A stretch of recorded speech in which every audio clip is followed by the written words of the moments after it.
everyone again. So this session is about decentralized communications, and especially talk about what I'm doing in a project called Rethink. So we are starting by looking what we mean by decentralized communications, and then we go into some details in terms of some of the work that we are doing in the Rethink project. So we are introducing a new service concept that we call hyperlinked entities. And then Jean-Michel will also talk about more the identity management and the trust in general aspects of Rethink. And then we also have David from IPFS that gonna talk about another project that is also related with decentralized stuff, but now decentralized web. And at the end, we have a debate to talk about how can we make money out of these trends. So I will invite Anastasius Gavras from Euroscom.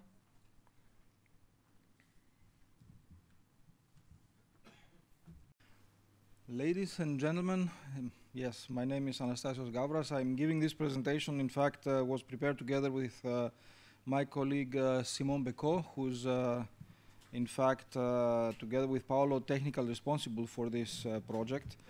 So I will, in fact, give you a little bit the big picture of why this project started in the first place and what we mean by decentralized communication services. Paolo, I think you need to give me a signal when I need to stop, right? So today in the telco world, we have basically federation like we know it.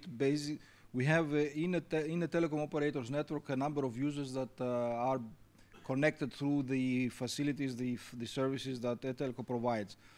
And if I want to call someone in another operators network, there are all sorts of gateways and brokers in between that facilitate that.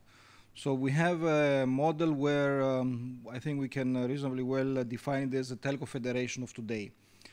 However, this is only possible because of very strict and in fact many standards that are basically set in the industry to facilitate this calling from one place in on this planet to another very remote place even in this planet.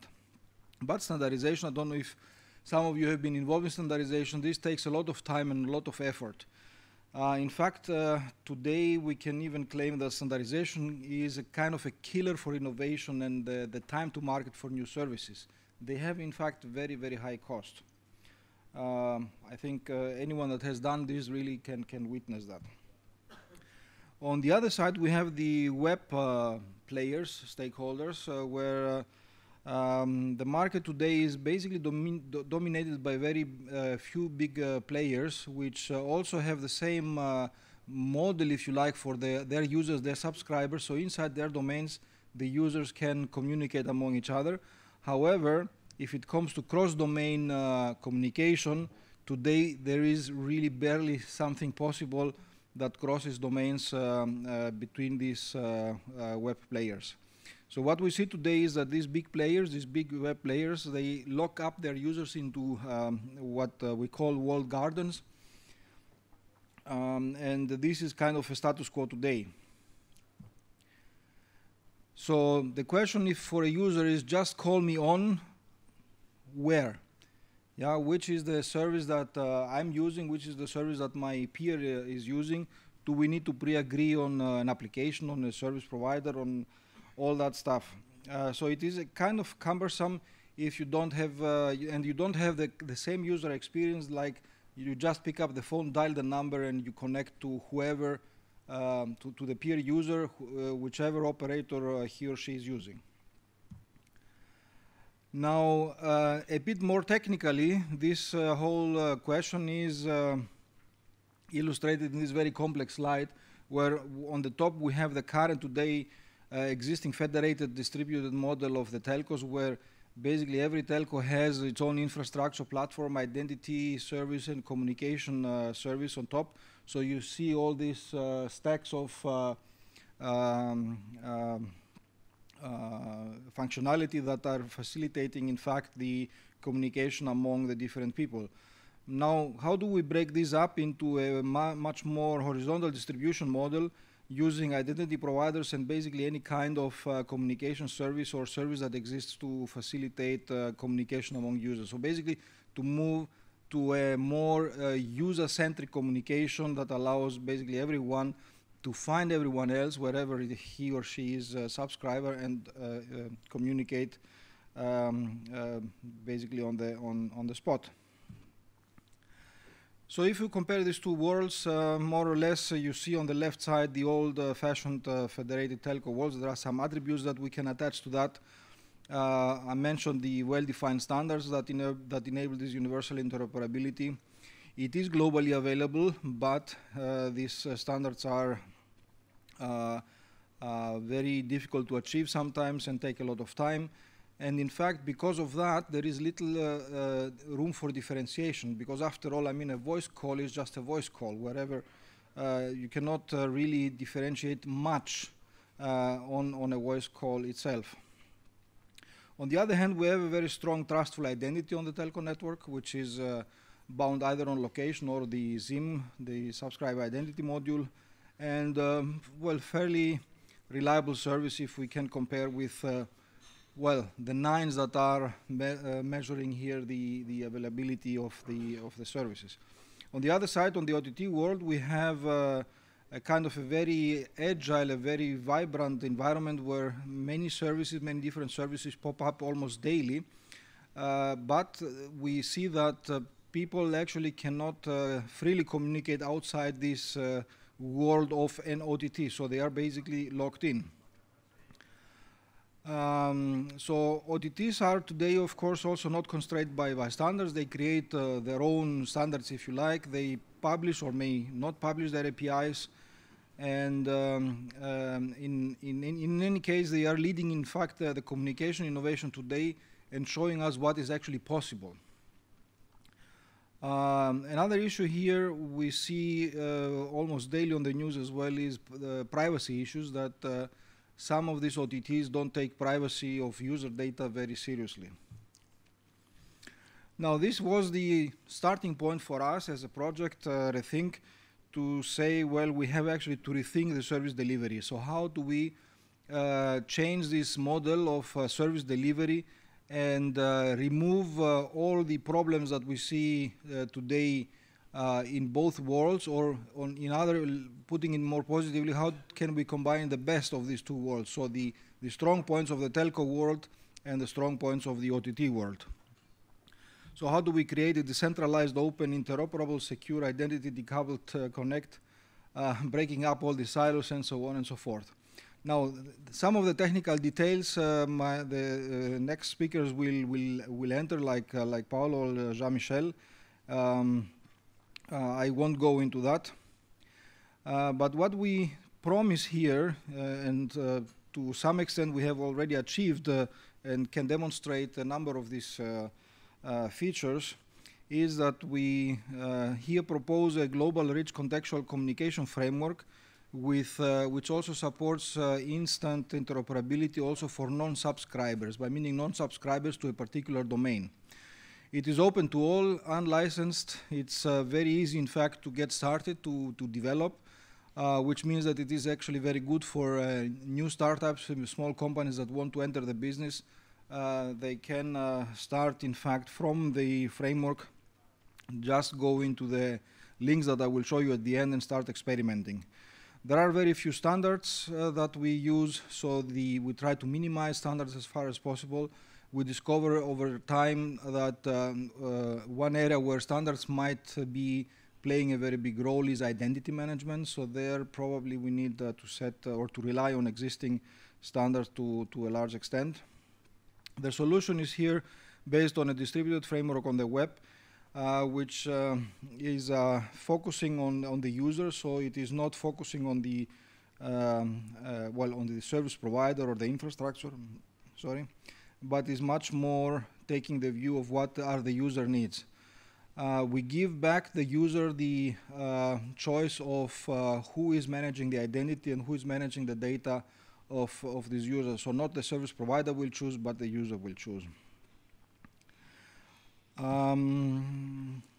Which means at the end we should have something like that, where two people, when they want to communicate, the one can say to the other, just call me, you can find my ID, and there is a discovery service will be described so that regardless of the service provider, which is visible at the right side, the user can in fact, through discovery service, based on some global registry, can in fact discover the peer user, and this peer user does not necessarily need to be in the same domain as the calling user.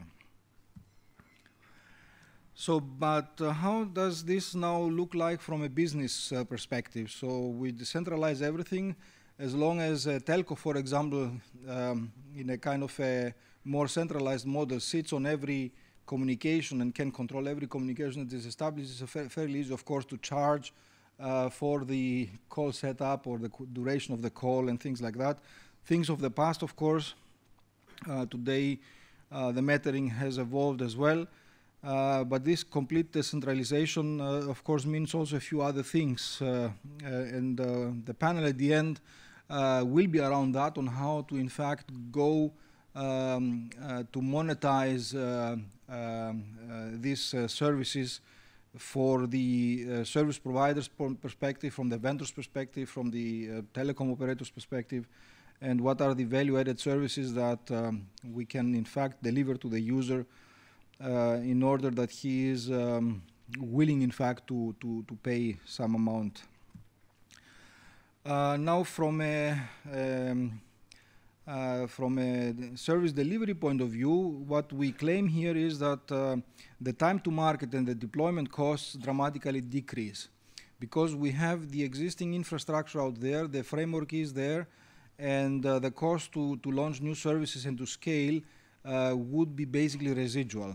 There is no need for big investments in infrastructure, because a developer, a service or application provider can in fact use what is existing in the infrastructure today.